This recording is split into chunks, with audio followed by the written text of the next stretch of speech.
कोल्हापूर हे कलेचं माहेरघर आहे, म्हणून तर याला कलापूर असं सुद्धा म्हटलं जातं. याच कलानगरीत कलाशिक्षक योगेश मोरे यांनी एक अद्भुत कलाकृती साकारली आहे. त्यांनी गणेशोत्सवाच्या पार्श्वभूमीवर सुपारीवर पेंटिंग करत अष्टविनायक गणपती साकारलेत. कसबा बावड्यातील जयभवानी गल्लीत राहणारे योगेश यांनी मोरेश्वर गणपती, सिद्धिविनायक, वरदविनायक, गिरिजात्मज, चिंतामणी, महागणपती, विघ्नेश्वर, बल्लाळेश्वर आदींची चित्रं साकारली आहेत.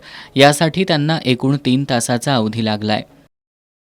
अष्टविनायक गणपती जे आहेत त्यांचं चित्र सुपारीवरती साकार केलेलं आहे. लहान छोट्या आकारावरती मोरेश्वर, सिद्धिविनायक, वरदविनायक, गिरिजात्मजा, चिंतामणी, महागणपती, विघ्नेश्वर, बल्लाळेश्वर यांचे चित्र साकार केलेलं आहे. हे चित्र करण्यासाठी मला 3 तास वेळ लागला. आधी छोटी सोपारी आहे आणि या छोट्या सोपारीवरती मला गणपती चित्र मी साकार केलेलं आहे. योगेश मोरे यांनी कोल्हापुरातील कला महाविद्यालयातून कलेची पदवी घेतली आहे. सध्या त्याच संस्थेत ते सहाय्यक प्राध्यापक म्हणून कार्यरत आहेत.